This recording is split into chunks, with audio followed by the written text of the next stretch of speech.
Bienvenidos a la tercera temporada de nuestro podcast Mejores Directores para Mejores Directorios del Instituto de Directores. Bueno, tenemos el honor de tener con nosotros a la Carola Aschbacher. Carola, bienvenida a este ciclo y la verdad tremendamente orgullosa de tenerte con nosotros. Primero, felicitaciones por gracias. La presidencia de Canal 13. Creo que gran aporte en lo que vas a realizar en este directorio. Y bueno, también tu experiencia en los últimos 10 años del trabajo que has realizado para Chile y para las distintas empresas. Así que nada, muchas gracias por tenerte en este capítulo en donde vamos a hablar específicamente del rol del directorio y el rol de la mujer también en este directorio. Así que muchas gracias. Muchas gracias, Fado, por la invitación. Feliz de estar acá y además por la experiencia de haber tenido en el instituto también. Así que feliz de conversar. Y me gustaría partir, Carola, con lo siguiente. Mira, nosotros hicimos un estudio que nos daba la visibilidad respecto de cómo es que los distintos directorios están viendo hoy día la incorporación de mujeres, y lo que pudimos encontrar es que el 64% de los directores nos mencionaron que hoy día no es un tema relevante el tratamiento de diversidad o el que esté en la agenda, el tratar el tema de diversidad o la incorporación, por ejemplo, de mujeres o de otras profesiones en el directorio. ¿Cómo estás viendo tú el tema de la incorporación de género en tema de directorio? ¿Es materia de directorio? ¿Es materia de algún comité como de nominaciones? ¿O es algo que atañe específicamente a los accionistas y no llega a ser materia de directorio? ¿Cómo lo estás viendo tú? Sí, yo creo que debiera ser tema de directorios. Yo creo que los directores y los directorios están construidos para poder facilitar y enfocar lo que es la visión de futuro de las empresas, no solamente la gestión presente. Y en ese contexto los directorios debieran ser bien innovadores y con la capacidad de actualizarse a las necesidades sociales y de contexto que van emergiendo. La necesidad de incorporar mujeres a los directorios no pasa solo por el desafío de incorporar mujeres, pasa por el desafío de incorporar diversidad de visiones, de formaciones, de miradas, para entender el fenómeno del quehacer de la empresa desde todas las perspectivas. No podemos tener una mirada que sea solo legal o solo financiera o solo operativa, sino que tenemos que también tener una mirada que integre la visión humana, la visión de la sustentabilidad, de contexto con las comunidades, es decir, de transformación, de adaptabilidad a los nuevos entornos, o sea, los cambios que estamos viviendo tienen que anticiparse en el directorio. Y desde ahí yo creo que los directorios debieran asumir una posición de liderazgo respecto de lo que es la incorporación de la diversidad y con eso la mujer. Simbólicamente la mujer es importante porque en la realidad representa el 50% de la población. Uh-huh. Por lo tanto, que en los directorios privados represente solo el 14%, que en los públicos hoy día por políticas represente el 40%, significa que tenemos una brecha enorme. Todavía la mujer no tiene el lugar que debiera tener, entendiendo el mix que tenemos, ¿no es cierto?, en la población. Y yo creo que deberían haber métricas de eso, no solamente por la incorporación de la mujer, la incorporación de la diversidad, qué miradas nuevas estamos aportando, qué transformaciones ocurren cuando se integran nuevas miradas dentro de los directores. En el caso mío, por ejemplo, yo soy mujer, pero soy psicóloga también. Es decir, no soy parte del estereotipo más clásico, ¿no es cierto?, de un director de empresas, pero tengo una experiencia enorme trabajando con compañías y empresas y sus procesos de transformación. O sea, ese es el desafío, es abrirse a una diversidad que permita comprender, trabajar y desarrollar mejores empresas para todos los actores con quienes las empresas se vinculan. Carola, tú no eres como el típico estereotipo, ¿no es cierto? Esto de ingeniero o abogados que están sentados en una mesa, sino más bien eres de las ciencias humanas o del área de las ciencias sociales y adicionalmente mujer. ¿Cómo crees que eso ha impactado específicamente en el escaño que hoy día tú tienes como presidente y como directora de otras compañías? Yo creo que mi experiencia ha sido bien afortunada. Yo me siento una privilegiada del mundo en el que he podido participar. Yo creo que hay un par de cosas que ayudan. Uno, que yo siempre he trabajado con muchas empresas, siempre he estado más en el mundo de los servicios a las empresas que estar en una sola empresa particularmente. Y eso me ha permitido tener una experiencia con una diversidad de realidades y de problemáticas y de tratar de entenderlas y de ver cómo resolverlas. Y yo creo que eso, desde el punto de vista de mi formación o de mi carrera, ha sido algo que tiene valor, porque te permite mirar fenómenos diversos, distintos, en distintos tipos de compañía también. Entonces, yo creo que esa mirada como diversa e integral, yo creo que ha sido parte de alguna manera de lo que tiene valor hoy día. Pero también tiene valor justamente lo que dices tú, que es como esta mirada un poco más humanista, en donde las empresas están formadas por personas, construidas por personas, con equipos de personas que desarrollan productos y servicios para otras personas, empresas o personas. Y por lo tanto poner al ser humano, digamos, o a la persona al centro es fundamental, ¿no? Poder escuchar, poder entender, poder construir desde ahí, ¿no es cierto? Los vínculos que tenemos con las personas, la innovación centrada en las personas, las mejoras de procesos centradas en las personas, el poder ponerle cara a la relevancia de los servicios y entonces mejorar en esa dimensión, y cómo eso va teniendo impacto en el negocio y cómo eso va teniendo impacto también en el liderazgo que debieran tener las empresas, yo creo que tiene mucho valor hoy día. Así que yo creo que esa formación distinta hoy día es cada vez más importante. Cuando vemos las expectativas que se tienen respecto de las empresas, hoy día se espera que las empresas sean mucho más que lugares que generan buenas utilidades o una buena rentabilidad financiera o económica para los accionistas. Se espera que sean buenas empresas en su interacción con las comunidades, con los trabajadores, con los clientes, con los proveedores, y eso es pura humanidad. Aquí estamos hablando de cómo hacer procesos, cómo definir estrategias, entendiendo, ¿no es cierto?, las necesidades que hay ahí en el mundo de las personas.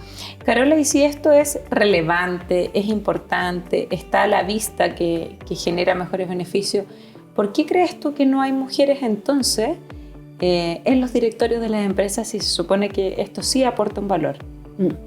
Mira, justo ayer tuve una reunión en la Bolsa de Comercio. ¿Ya? Súper interesante porque un grupo de agrupaciones de mujeres, ¿no? Agrupaciones que de alguna manera están enfocadas en fortalecer la equidad, la participación de la mujer, Comunidad Mujer, Mujeres Empresarias, Mujeres del Pacífico, la misma Bolsa, la Universidad Católica, la organización de la Francisca Yuneman, etcétera, se agruparon para tratar de avanzar más allá de los temas como ley de cuotas en incentivar y fortalecer la participación femenina. ¿Y cuál es el diagnóstico? El diagnóstico es que aquellos que toman todavía decisiones, los líderes, ¿no es cierto?, empresariales, que tienden a tomar decisiones respecto de quienes conforman particularmente los directorios, conocen pocas mujeres. Hay pocas mujeres que estén en el set de consideración de posibilidades. Si uno no conoce, es difícil tener a las personas en cuenta, ¿no? Lo que no se conoce de alguna manera no existe. Entonces, lo que empezaron a hacer como iniciativa? Empezaron a hacer reuniones de encuentro sistemático. Eso significa que líderes empresariales conozcan a mujeres que tienen competencia en el mundo de las empresas y que no las conocen. Y que esa no sea una sola reunión, que uno se encontró y que tal vez miró, no, sino que son conversaciones sistemáticas, 2, 3 conversaciones, de manera que efectivamente se conozcan. Yo creo que aquí hay un desafío de visibilización importante, pero no solo de visibilizar, es de visibilizar y de construir confianza, para poder entonces tener más posibilidades de estar en el set de posibilidades cuando se toman estas decisiones de quiénes van a estar, o en puestos ejecutivos o en puestos de liderazgo en los directorios. Hoy día en Chile todavía la elección de directores en las distintas compañías, sean hombres o mujeres, son procesos que se llevan más bien como en el riñón de la confianza, y es como una búsqueda que todavía no es profesional. ¿Por qué si en todos los otros cargos, por ejemplo, cuando vamos a buscar un CEO, cuando vamos a buscar un gerente de finanzas, vamos y golpeamos la puerta a un hunting para que nos haga este proceso? ¿Por qué crees tú que todavía no se da este nivel de profesionalización como sea, por ejemplo, en Londres, en donde tú contratas a un hunting especializado y que te hace una búsqueda profesional y te muestra un abanico de posibilidades para poder enfrentar ese directorio? ¿Cuáles son los desafíos ahí a nivel como desde los propios accionistas, quienes son los que nominan a ese directorio? ¿Qué es lo que te ha tocado ver? Yo creo que lo que dices tú tiene mucho que ver, que yo creo que son, al ser puestos de confianza, se ha tendido a sostener esta confianza basada en aquellos que se conocen, se recomiendan más directamente. Pero yo creo que hay que avanzar hacia la profesionalización, sin duda. Yo creo que Yo creo que el mundo de los directorios, y hay formas también de construir confianza y de saber si una persona es una persona con la cual yo puedo establecer una relación de confianza en un directorio, ¿no? Y probablemente hay conversaciones que se tienen que tener. Pero estoy de acuerdo que yo creo que a nivel de selección de directorios se debiera avanzar un poco más, hacer esto más abierto, más público, que no solamente sea yo elijo a alguien, sino que yo puedo abrir esta posibilidad a quienes crean que tienen las competencias para postular, para ser, ¿no es cierto?, parte de un directorio de alguna organización, de alguna empresa privada o pública también. Carola, ¿y qué prácticas has visto tú, más allá de las empresas abiertas o de las grandes compañías que tienen una visibilidad pública, empresas cerradas, quizás empresas familiares? ¿Cómo lo hacen? ¿Consejos consultivos? Quizás buscar ciertos asesores con cierto nivel que puedan tener derecho a voz, pero a lo mejor no a voto. ¿Qué te ha tocado ver en el mercado pensando en que quizás esa es una oportunidad también de poder aperturar en ciertos temas o ciertas habilidades que hoy día no estén cubiertas por el directorio y que quizás permita la incorporación de mujeres? ¿Lo ves ahí? ¿Está hoy día presente esta dinámica? ¿Cómo te toca verlo cuando estás como en el rol de asesora también de distintas empresas? Sí, yo creo que, a ver, yo creo que ese es un buen camino, pero es insuficiente igual. Las personas que tienen la posibilidad de cumplir el rol de asesor de una empresa también está más acotado, ¿no? Yo creo que hay muchos, por ejemplo, mujeres profesionales que trabajan en empresas específicas, que tal vez después de trabajar en empresas o en industrias específicas también quieren abrirse hacia la posibilidad de participar en los directorios. Y que, bueno, tal vez esa puede ser una instancia. Yo creo que las empresas que todavía no han formalizado con tanta claridad el tener un directorio pueden abrirse a través de asesorías de directorio, ¿no? Yo participo en una empresa como asesora del directorio y en otras como directora formalmente. Uh-huh. Y la verdad es que en términos de la operación no hay muchas diferencias, ¿no? O sea, en ese caso en particular es súper activa la participación, es súper considerada la opinión de quienes participamos como asesores del directorio. Les interesa tener opiniones externas a la compañía para poder hacer mejor un trabajo y por lo tanto sí, puede ser una excelente forma, pero yo creo que es más que eso. Yo creo que hay que abrir los procesos. Yo creo que hay que visibilizar mucho más a las mujeres, hay que generar muchas más redes de contacto entre quienes toman decisiones y personas que tienen las competencias para ocupar estos lugares. Y yo creo que, bueno, hoy día estamos en un contexto que es mucho más abierto, que hay un ojo más puesto en que efectivamente se avance en esta dirección, pero avanzamos lento. Yo creo que avanzamos, pero avanzamos lento. Todavía los porcentajes son pequeños. Son bajitos. Bueno, ese sería un camino. Hay otro camino que es la ley de cuota. ¿Qué opinión tienes tú respecto del proyecto de ley que está asociado a la ley de cuotas y su gradualidad de la implementación? ¿Lo ves factible? ¿Lo ves viable? ¿Hay resistencia? ¿No hay resistencia? ¿Cómo Mira, te toca? Después de las elecciones del fin de semana, claramente se generaron más resistencias. Probablemente que esto ocurra en el mundo político, donde se ejerce como la democracia, ¿no? El voto personal para decidir quién nos va a representar generó mucho cuestionamiento de si esta ley de cuotas tenía que ser una ley de cuotas en términos de la elección de salida o solamente de la elección de entrada. Pero lo que también es cierto es que yo veo hoy día la participación de directoras en el mundo privado versus en el mundo público y hay una diferencia, ¿no? Tenemos un 14% de mujeres en el mundo privado y tenemos un 40% de mujeres en el mundo público. Casi 50. Casi 50 ya, pero estos son datos del año pasado. Y la primera cosa es, bueno, ¿y qué está pasando entonces con las empresas públicas? ¿Qué está pasando con la participación de la mujer en los directorios en estas compañías? ¿Qué diferencia? Creo que sería muy interesante también ver el impacto de lo que este cambio genera. No quedarse solamente en la discusión de que tiene que haber paridad, porque sí, es como, ¿y por qué tiene que haber paridad? ¿Cuál es el sentido? ¿Cuál es el propósito de que esto ocurra, ¿no? Y por eso yo vuelvo al tema del valor de la diversidad, al valor de las miradas distintas, al poder mirar a una empresa de manera más integralmente, de realmente incorporar a todos los grupos de interés en la mirada del quehacer de una buena empresa. Yo creo que ahí hay que ir mirando no solamente el logro en términos de números, de datos, de cuántas mujeres participan, sino que hay que ir mirando también el impacto de lo que ocurre en las empresas, donde más mujeres participan en la toma de decisiones y en la mirada futura del desarrollo de las compañías. A priori me encantaría que no tuviera que haber una ley de cuota.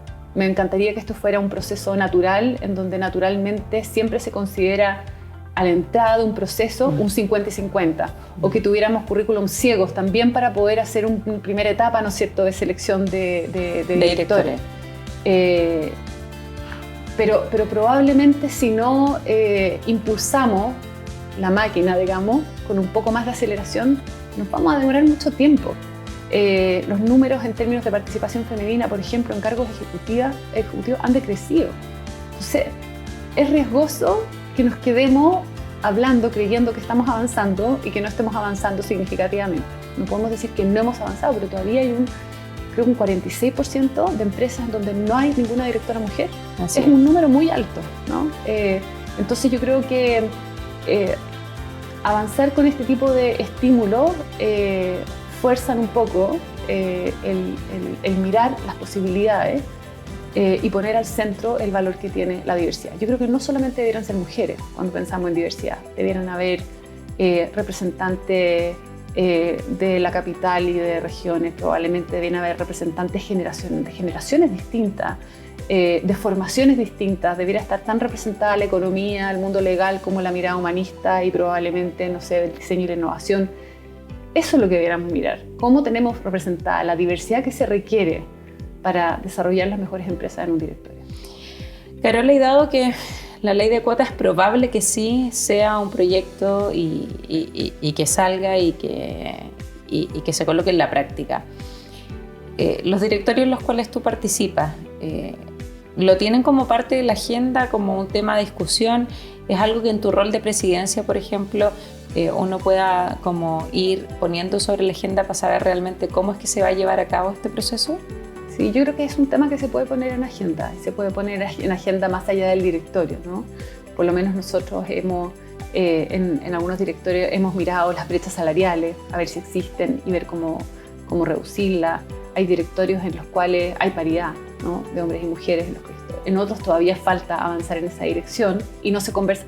Yo diría que, por lo menos en mi experiencia, están todos los estadios, pero sí creo que hay espacio hoy día para poner estos temas y para poner la relevancia de estos temas y probablemente incluso para plantear qué tipo de indicadores o qué tipo de métricas debiéramos mirar en términos de la participación femenina y la reducción de la desigualdad en términos de la diversidad en las empresas. Eso sí es algo que se puede poner en agenda. Tú hablabas del rol estratégico que tienen las personas en las organizaciones, como de verdad ponerlas al centro, como en el centro de la organización. Bueno, ¿qué desafío ves tú muchas veces en esta área de personas o de recursos humanos, en donde quizás hay pocos fechas en las cuales les toca ir a reportar a directorio? ¿Cómo movilizar a un cierto reporte o KPI de estas áreas que permitan visibilizar temas que no solamente sean, por ejemplo, revisar las compensaciones de la compañía? Sí, o el clima. Sí. Por ejemplo. Yo creo que bueno, el mundo de la gestión de personas yo creo que se ha ido poniendo cada vez más al centro, ¿no es cierto?, de la gestión de la empresa, pero aún falta que sea un área realmente estratégica, ¿no? Es como cuál es el impacto que tiene la transformación de las personas en relación a ciertos ámbitos en el quehacer de la empresa. Y ahí me voy a cambiar un poco de sombrero, pero hay tres cosas que son fundamentales para que las personas se sientan realizadas en su trabajo y sean productivas en su trabajo, y esto tenga impacto también en el quehacer que tienen. Y tiene que ver con liderar con propósito, ¿no? Un ámbito son las relaciones, que las relaciones dentro de las organizaciones sean relaciones significativas, construidas en base a confianza, en base a entornos seguros, ¿no es cierto?, que permiten que las personas sean quienes son y puedan desarrollar su máximo potencial. Es una obviedad lo que estoy diciendo, pero es fundamental. Segundo, que las personas sientan que lo que hacen tiene un impacto y una contribución más allá de ellos mismos. Lo que yo hago tiene un impacto en mi equipo, tiene un impacto en la empresa, tiene un impacto en la sociedad, tiene un impacto en mi familia. Y un tercer elemento que es fundamental es sentir que yo, en el lugar donde yo trabajo, crezco y me desarrollo. Y eso no pasa simplemente por un sistema de compensaciones, pasa por sentir que yo estoy desafiando mi zona de confort permanentemente y con eso me desarrollo y crezco. Esos indicadores hoy día no están. esos indicadores hay que incorporarlos en la medición de la gestión de las empresas. Y hay que conectarlos con el resultado que las organizaciones tienen, ¿no es cierto?, en el presente y en el futuro. Yo creo que la gestión de personas y la transformación de las personas y de los líderes de una empresa en relación es algo que debiera empezar también a instalarse dentro de las métricas en la dirección, en la gestión y posiblemente, ¿no es cierto?, desde ahí quienes tienen como responsabilidad la gestión de personas pueden darle aún más importancia a lo que desarrollan cada día, porque está vinculado con el resultado y con la gestión del negocio mismo. Me pasa muchas veces que así como el greenwashing es el happy washing, como el estar midiendo, ser el mejor lugar para trabajar, pero de verdad que existan prácticas asociadas a poner en el centro a las personas, dado a lo que tú hablabas del liderazgo con propósito, es algo que aún es un desafío. Sí. ¿El rol del director en esto cuál es? El rol del director es movilizar. El rol del director yo creo que es abrir las preguntas, es generar la inquietud para movilizar cosas nuevas, es movilizar a la organización a tener indicadores y métricas nuevas, es empoderar también a los propios líderes para que se atrevan a dar ese paso, ¿no es cierto?, y a proponer cosas. Yo creo que tiene que ver con eso, con tener los ojos abiertos, con ir un poco más lejos de lo que tenemos todos los días, de pensar que las cosas se pueden hacer siempre un poco mejor y que nunca va a estar de más lo que hagamos con las personas. Oye, buenísima conversación. Carola, quiero agradecer estos minutos que hemos estado contigo y bueno, a todos quienes nos escuchan, muchas gracias por este nuevo episodio de Gobierno Corporativo. Junto a Carola, muchas gracias y bueno, esperamos tenerte en una próxima oportunidad. Feliz, gracias por la invitación y por la desafiante conversación. Hay que seguir pensando sobre esto. Muchas gracias.